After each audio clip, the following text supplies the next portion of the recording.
Hello mga ka-far parents. So today nga po is stud ni Nero. So mag-stud po si Nero sa Tanay, Rizal. Which is matagal na po itong nag-inquire sa akin sa sir. Siguro mga 1 year ago na.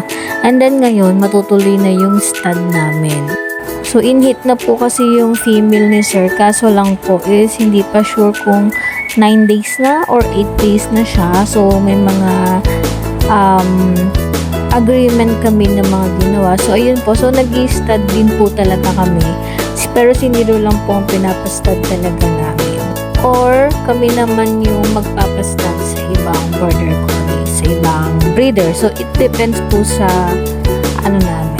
So, yung pag-i-stud po kasi namin is may mga packages po siya. So, it depends kung gaano kalayo. So, dito kasi is motor lang po yung gagamitin nila and kasama po ni Nero dito yung daddy niya and then tito niya.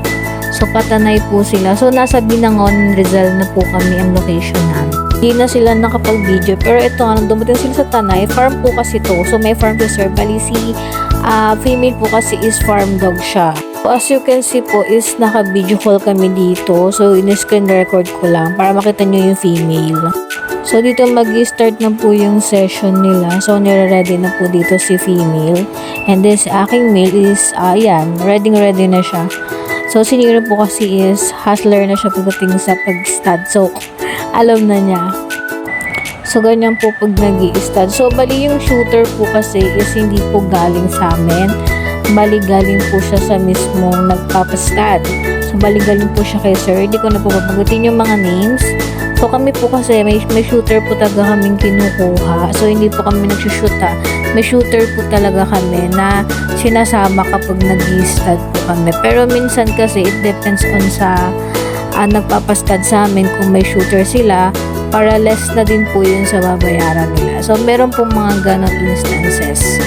So, ang ni-stud lang po namin is around Rizal and Manila, pero around hindi po sobrang layo, hindi po kami pwede umabot ng Cavite or any Batangas, something ganon, kasi mga nagpapastud po talaga sa amin ng ganon kalayo, kaya lang is malaki po expenses doon, and so it depends po talaga. And hindi din po kami nag-iiwan ng female sa amin, pero so far ngayon pwede na, pero before po kasi hindi, kasi malit lang yung spaces namin sa Pasig. So ngayon kasi pwede na kasi maluwag na. So it depends po. Bali po yung inclusion dito is with transpo and then 2 sessions po lang si female namin. So nagpo-promo naman po kami, so it depends naman din po sa So usually po kasi 2 sessions lang with backstud na po siya. Like this po kasi first kakastayin, so hindi natin sure kung mapupunta siya, parang gano'n. So yun lang, bye!